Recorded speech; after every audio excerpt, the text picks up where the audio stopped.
What do you hear? Hmm? Hear a deer over there?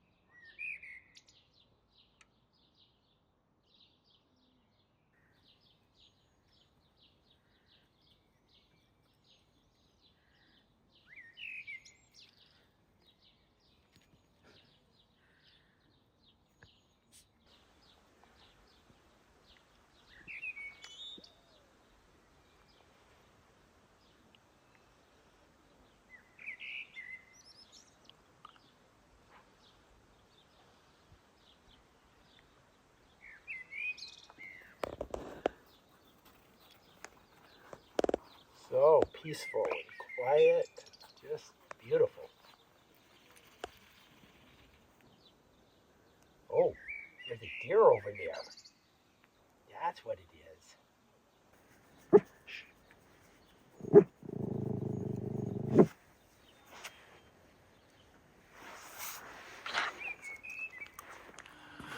All right, so the installation of the glycol, or the adding of the glycol into the radiant floor heating PEX system, just went really well. The equipment that we rented worked perfectly. Instructions were just amazing on do this, close this valve, open this valve. It just was awesome. And so we got that done. Didn't really show a whole lot of that because it was just repetitive. Once I got the whole system, we started with filling glycol into the pipes and had the radiant floor heating isolated. Then we switched, we isolated the pipes up here and opened up the radiant floor heating pipes, the PEX, and we added it to that. That's kind of the flow that they suggested. And then they say close all the valves. These each are a run. 2 of them go into the apartment. The rest are out here. They'll be on separate thermostats.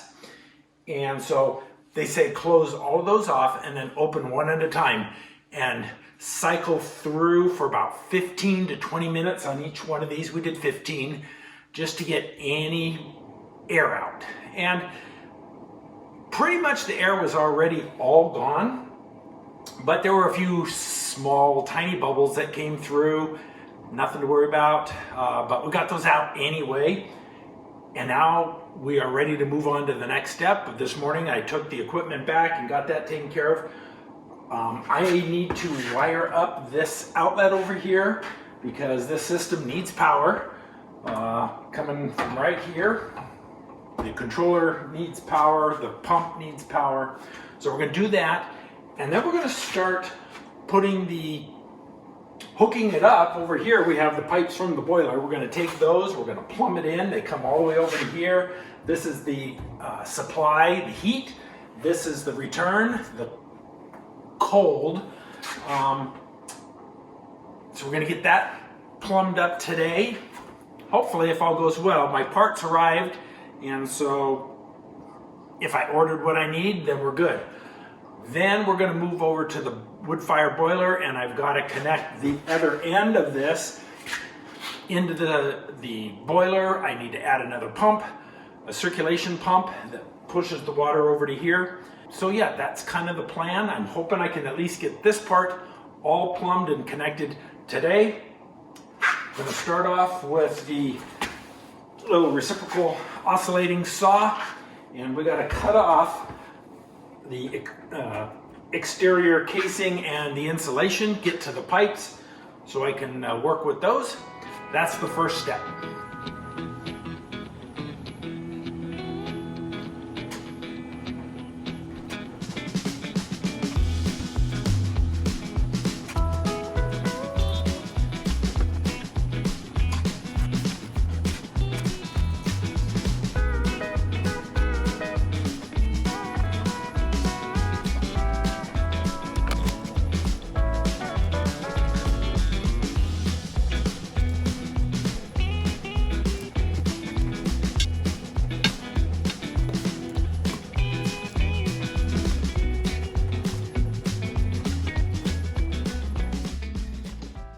Okay, I've got the power outlet done. You saw me do that just now. Now I'm going to cut this back.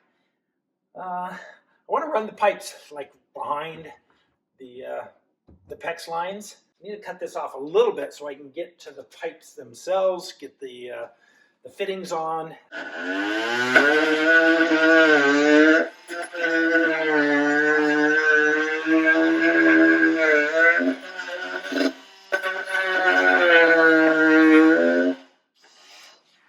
And I really didn't think this through because it would have been a whole lot easier to cut this before I put this up. But I don't know. Sometimes you can't think of everything, right? And I also got to be careful. I can't cut the PEX pipe. That would be not good. So I'm going to try a flathead screwdriver. That's going.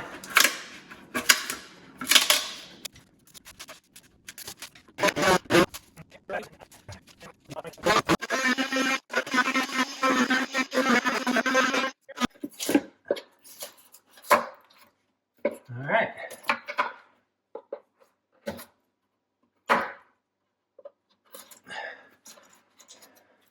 That's pretty good.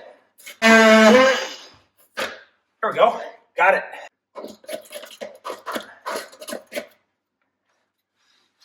Good enough. I think we're done on this. Might clean it up a little bit more later, but for now, that's good.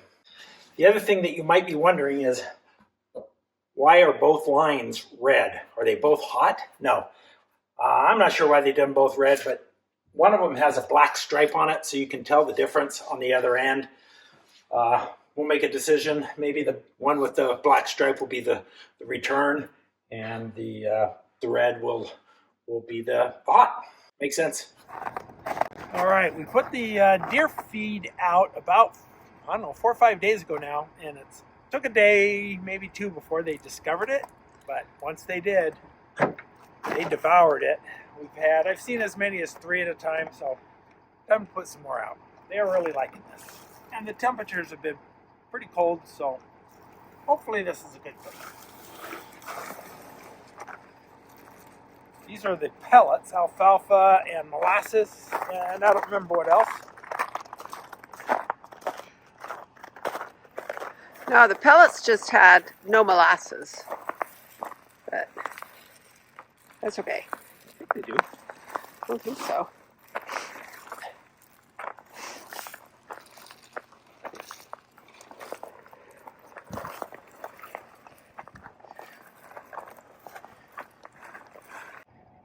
A bunch of stuff, but not molasses.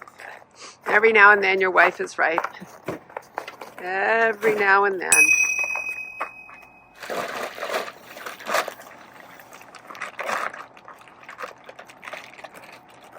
This can't be too often or it affects my masculinity. Well, The comments are going to fly on that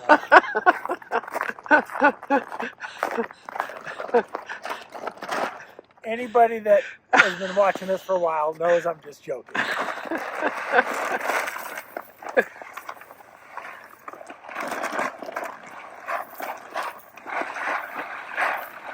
And the deer love this mix the best. This is what was gone the fastest.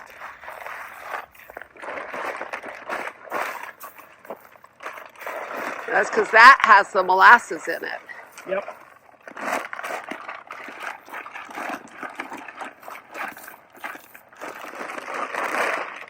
Really wasn't too expensive for these 2 50-pound bags. I think it was, in total, it was maybe about $30.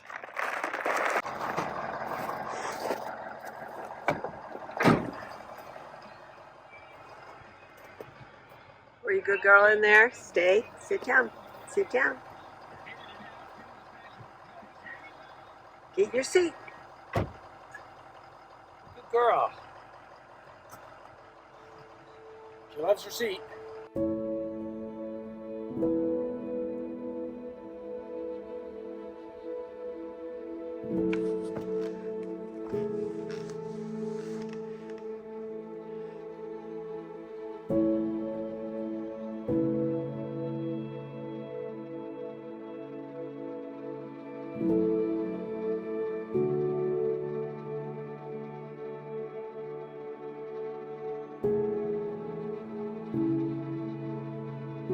Jess, come on.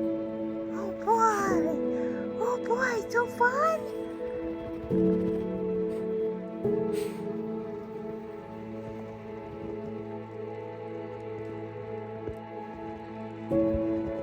Let's go.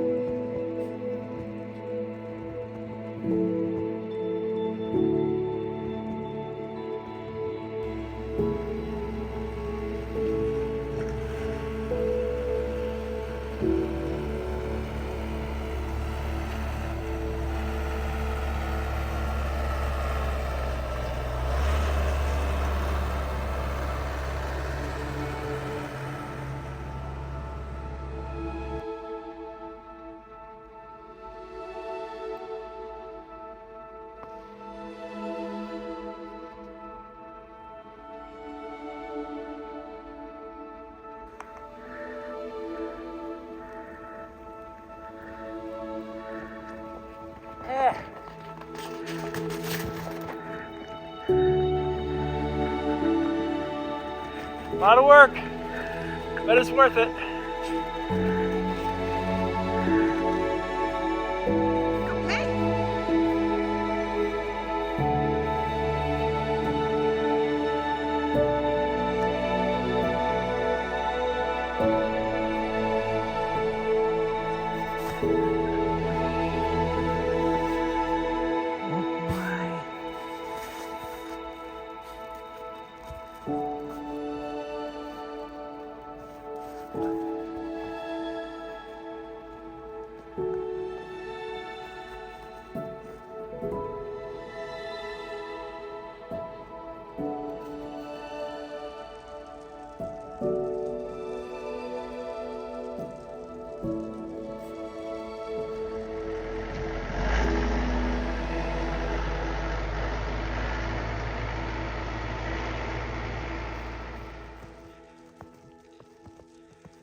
Okay, it's been probably at least a week, probably 2 weeks since I was with you and we were filling the manifold system. That went just perfectly, no problems at all.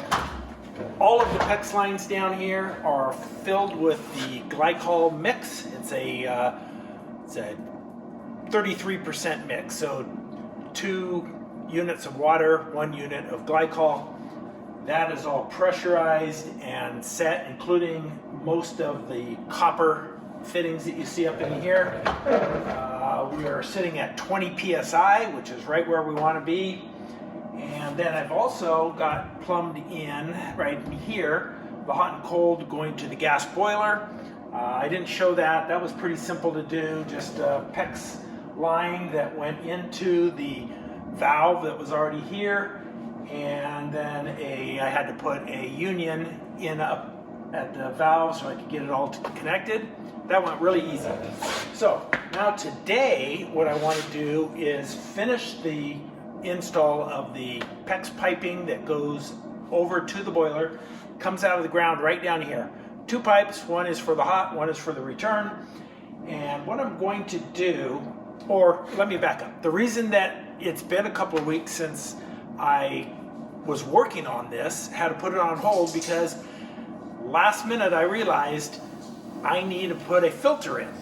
And so I've done that. Okay, had to go turn the heater off, the jet heater, because it was making a lot of noise. So, the filter. I got the filter system, and it's not just a filter, it was a kit, which is nice. And let me show you the drawing first. This is the drawing of how it works. The filter, the water going through here from the hot.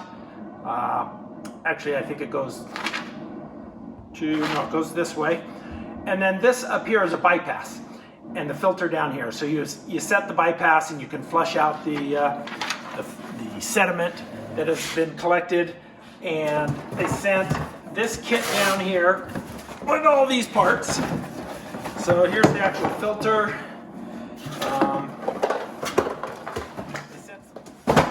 The next step was I needed to figure out how I was going to plumb it up, because there's not, as you can see, there's not a lot of space over here. So what I've come up with is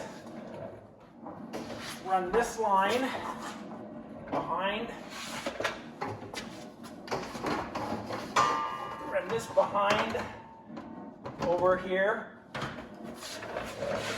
So I'm going to tie this in up here. I'm going to hook it into the hot here. This one's going to be the cold. So tee it in there, come over to this side, and then it's going to come up.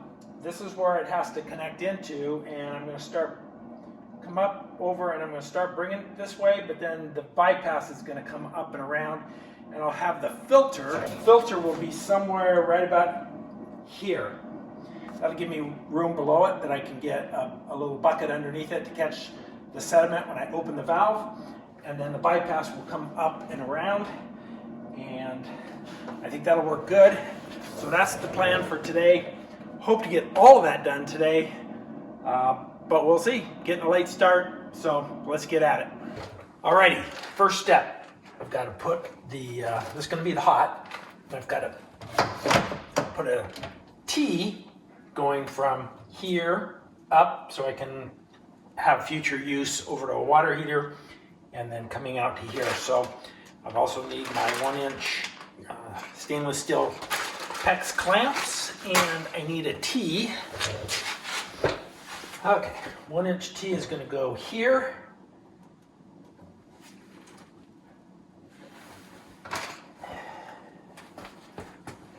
Always remember to put the clamp over the pipe first, or it won't work. And I gotta get this all the way down. And I've already got my PEX fitting here. Tool on there and clamp that down. And I've got to get this. I want to put a clamp on that too. I want to just make sure that that's gonna work at that angle.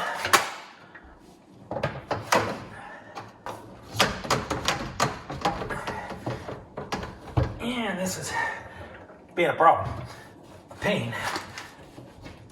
It's going, but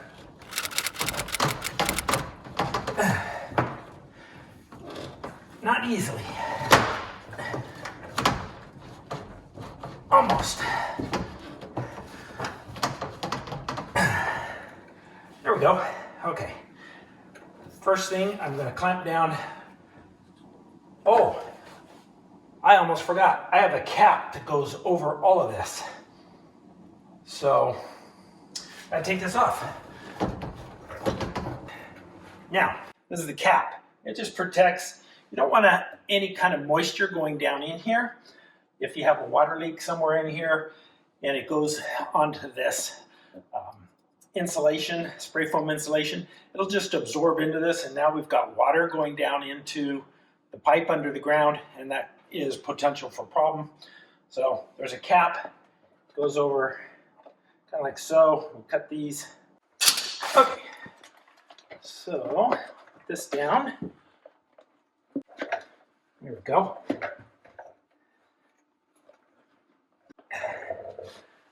There. That'll be nice. It's a nice cap, rubber cap, and it should do a good job. And it just cleans it up. Okay, now back to what we were doing. Put the clamp over the pipe, put the T into the pipe, count it down again, put the other clamp over the other pipe, and then get this back onto the T again, which was hard the first time. There. Okay, we're on. Perfect. Now, I need to crimp this. Then I can crimp this one and move on to the next. My crimp tool. The nice thing about this crimp tool, it's working good for even these 1-inch size clamps. I've been using it on my 1/2-inch PEX. I did these fittings here, but it just crimps it down, and when you get to all the way, this light will come on. It's a blue light, and that lets you know you're done. And then you turn the release, and you're ready to go. So we'll put this about a 1/16 of an inch, 1/4 of an inch, something like that, and get it started.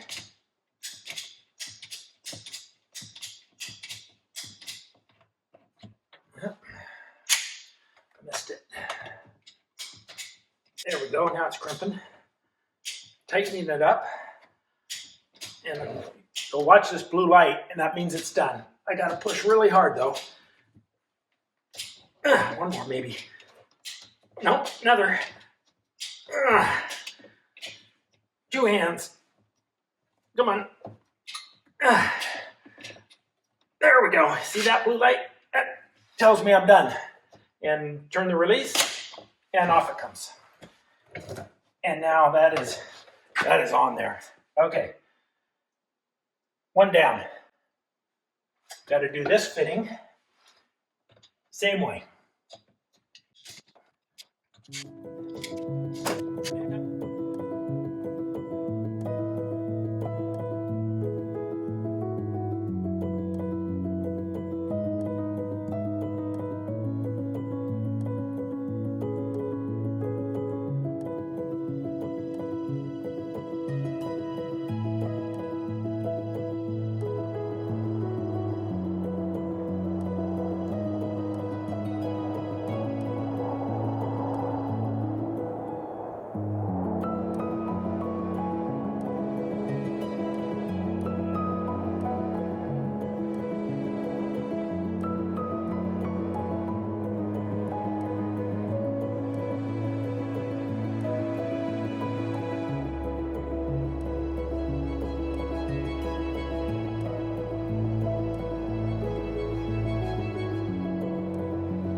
Okay, that took a little bit of time, but I got it done and got it back together. I had to cut off this and redo it, start over, and it took some time. So I got that done. The water line coming all the way over here, we'll get that fastened to the wall and finish that over there. But then I also added this small piece here with the elbow to start the line with the shutoff valve. This will go over to our water heater and supply hot water for that. And just for those of you, before you comment and say what happens if somebody bumps this and turns it open, well, I'm going to put another piece of pipe on here with a plug, so even if it's open, it won't spill out, it won't flow out. So, but we'll keep that shut. There's no water in this part of the line. So I'm going to pick this up. It's late in the afternoon. I'm going to call it a day, and we'll pick this up in the morning. Alrighty, that took a bit of work, but I've got the hot water plumbed all up for the boiler, the wood fire boiler, and with the added filter in. And it's not beautiful. It's got a little bit of a slope in one area, but I think it's going to be functional. We haven't pressure tested it yet, so we'll see how that works. But I'm pretty happy with it. Let me show you what it is. The water comes in over here, and then it goes across this long pipe across the bottom here, comes up And just normal operation, it's just going to flow through here, here, and then into the heat exchanger. And then it comes out here. This will be the blue pipe for the return line, which will then go back over to the corner fitting and then back to the wood fire boiler. This is a filter, a sediment filter. And the reason we have all of this extra stuff up here is we can close off the valve, open this valve, and then the water will now come up and this way down, and it will back flush into the filter, and we have this valve open and it'll clean it out. Put a bucket underneath it, it'll clean it out and get the sediment out of the line. So that's a good thing. It's supposed to maximize the life of your boiler. We want that. So yeah, overall I'm pretty happy. It was a lot harder than I really thought it was going to be. These clip-on clamps for the PEX, this is all 1-inch pipe, and this is the tool. You just keep ratcheting it down, these fittings, keep ratcheting these fittings down until this blue light comes on, but it takes a lot of pressure to get there, and I've got both hands and I'm pushing on my legs, and then it slips off of the pinch point, and it was a challenge. I didn't video that part of it, and I had to keep making runs into town to get parts or ordering some parts online, but that part's done. Other than the pressure test, flow test, as Kim was saying, each one of these fittings is a potential failure point, and she's not wrong. So fingers crossed that we don't have any leaks on this, and we can get going towards getting our heat running. Temperatures are supposed to be a low of 5 tonight, and then 4 the next night, and 4 the next night, high of about 17. So we're in a real cold spell. We're staying pretty warm with our diesel heater. So, but still, this is what we want. This is the heat we want. And with the radiant floor heating, it's just taken me a lot longer to get it connected and hooked up than I realized. Yeah, I could have hired a plumber to do all of this, and it would have looked a whole lot better, and it would have been done a whole lot faster. But now I know how it works. I know how it all goes together. Any problems, I'll be able to take care of it myself. So that's a big win.